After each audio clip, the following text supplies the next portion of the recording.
Praise the Lord all. सभी को जय मसीह की मैं बिलीव करती हूँ आप प्रभु में आनंदित होंगे। खुदावन की सामर्थ, उसकी रूह पाक आपके साथ होगी, उसका पवित्र आत्मा आपके साथ होगा। वो सचमुच आपको छुएगा, आज़ाद करेगा और आज का वचन आपकी ज़िंदगियों में 1000 गुना फल लेके आएगा। और मैं उस पाक और पवित्र वचन को आप सभी के लिए पढ़ती हूँ, जो वचन हमें परमेश्वर के दास अपोस्टल अंकुर यूसुफ नरूला जी द्वारा और परमेश्वर की दासी पास्टर सोनिया यूसुफ नरूला जी द्वारा दिया जाता है। आओ मैं उस पाक और पवित्र वचन को आप सभी के लिए पढ़ती हूँ। परमेश्वर की आज्ञाओं का महत्व, जैसे कि पवित्र बाइबल निगमन 20 की 24 आयत में लिखा है, मेरे लिए मिट्टी की एक वेदी बनाना और अपनी भेड़ बकरियों और गाय बैलों को के होम बलि और मेल बलि को उस पर चढ़ाना। जहाँ जहाँ मैं अपने नाम का स्मरण कराऊं, वहाँ वहाँ मैं आकर तुम्हें आशीष दूंगा। आमीन। मेरे प्रियो, बाइबल बताती है कि परमेश्वर ने अब्राहम को कहा, मेरी उपस्थिति में चलता जा और सिद्ध होता जा। परमेश्वर ने अब्राहम को यह बात उस समय बोली जब अब्राहम को बेटे की आशीष की सबसे अधिक आवश्यकता थी, और दूसरी ओर अब्राहम को यह भी विश्वास हो गया था कि अब मेरे बच्चा नहीं होगा। लेकिन जब परमेश्वर उसके सामने प्रकट हुआ और उसे कहा, मेरी उपस्थिति में चलता जा और सिद्ध होता जा, परमेश्वर ने उसे यह बात चिढ़ाने के लिए नहीं, बल्कि इस बात के पीछे परमेश्वर का एक मकसद था कि तू बेटे की आशीष तो चाहता है, लेकिन तू अभी तक सिद्ध नहीं हुआ। जब तू वचनों को मानेगा तब तू सिद्ध होगा और मैं तुझे बेटा दूंगा। याद रखें, जब आप बोलते हैं कि परमेश्वर मुझे इस बंधन से आज़ाद कर, या मेरे बेटे को नशों से आज़ाद कर, या मुझे चंगाई दे, या मेरी आर्थिक स्थिति को दृढ़ कर, तो जब परमेश्वर आपको वचन देता है तब आप सोचते हैं कि मैंने तो इस विषय पर परमेश्वर से नहीं मांगा है, परमेश्वर मुझे यह वचन क्यों दे रहा है। जब परमेश्वर ने अब्राहम से कहा था कि सिद्ध हो, तो अब तो यह अब्राहम को भी मालूम नहीं था कि मेरे जीवन में कहाँ पर कमी है। मेरे प्रियो, लोग बोलते हैं कि चर्च में जाना क्यों ज़रूरी है।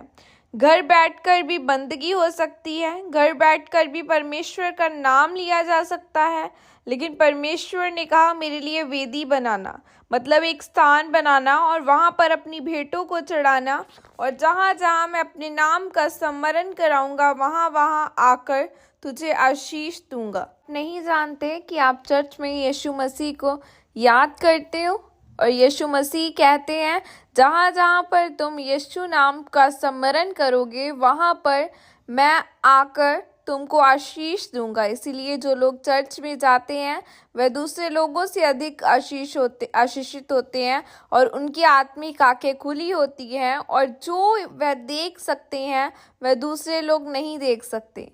जब आप पुराने नियम में 10 आज्ञाओं को पढ़ते हैं तो उनमें 7वीं आज्ञा यह है कि तू व्यभिचार न करना, अर्थात कि व्यभिचार करना, गंदा देखना, गंदा सोचना, उन सभी बातों के बाइबल सख्त खिलाफ है, और ये ऐसा पाप है जो आप अपने शरीर के विरुद्ध करते हैं।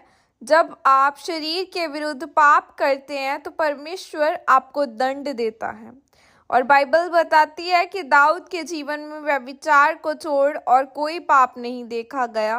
परमेश्वर ने दाऊद से कहा, मैं तुझे और बहुत देने वाला था। दाऊद पहले से ही फलवंत था, किंतु अभी भी परमेश्वर उसे और देना चाहता था। जब उसने माफ़ी मांगी तो उसे माफ़ी मिली, लेकिन उसके जीवन का रास्ता सीधा नहीं रहा, और उसके परिवार में तलवार चली और उसका बेटा उसके खिलाफ हो गया। यह सिर्फ उसी पाप के कारण हुआ जो उसने किया। मेरे प्रियो, मैं ऐसे मसीही लोगों को जानता हूँ तो 40 साल से मसीह में हैं। उनके और उनके पड़ोसी के बीच में कोई अंतर नहीं है। जैसा उनका जीवन है उसी तरह उनका है, कारण पवित्रताई में न रहना। इसीलिए आपको पवित्रताई में रहना है ताकि परमेश्वर आपको बढ़ा सके। आमीन। यह प्रार्थना आपके द्वारा की जाए। सर्वशक्तिमान परमेश्वर, इस वचन के लिए पिता मैं आपका धन्यवाद करती हूँ, और परमेश्वर मैं प्रार्थना करती हूँ आप मुझे पवित्रताई में चलने की सामर्थ्य दीजिए, ताकि मैं पवित्रताई में चलकर आपके सुसमाचार का प्रचार कर सकूँ। प्रभु यीशु मसीह के सामर्थ्य नाम में मांगती हूँ, आमीन, हालेलुया। खुदावन आपको बरकतें दे, आपके जीवन में बड़ी बड़ी ब्लेसिंग्स आए, क्योंकि बाइबल में लिखा है कि जहाँ कहीं खुदावन का आत्मा है वहाँ आज़ादी है। आपको पवित्र आत्मा के साथ अपना संबंध बनाना होगा, उसे अपना डिवाइन हेल्पर बनाना होगा, क्योंकि जो पवित्र आत्मा है वो खुदावन की ओर से है। वो कोई आम चीज नहीं है, वो एक इंसान की तरह है। पवित्र आत्मा हमें डिवाइन हेल्पर खुदावन की ओर से दिया गया, जो हमें सिखाता है कि हमें क्या करना है। सो खुदावन का वचन फॉलो करना बहुत जरूरी है। बाइबल में लिखा है कि अपने माता पिता की आज्ञा करो, आज्ञाकारी बनो। सो उसी तरह हमारे जैसे हमारे बायोलॉजिकल पेरेंट्स है, उसी तरह हमारे स्पिरिचुअल पेरेंट्स भी हैं। सो खुदावन के नाम के द्वारा हमें उनके लिए प्रार्थनाएं करने की ज़रूरत है, हमें उन्हें ब्लेस करने की ज़रूरत है, क्योंकि वो हमारे लिए दिन रात खुदावन के आगे घुटने टेक कर दुआएं करते हैं। सो खुदा आपको बरकतें दे और यह वचन आपकी ज़िंदगी में बोया जाए और आपका जीवन प्रार्थनाएं करने वाला बने। God bless you all. Praise the Lord. जय मसीह की सबको।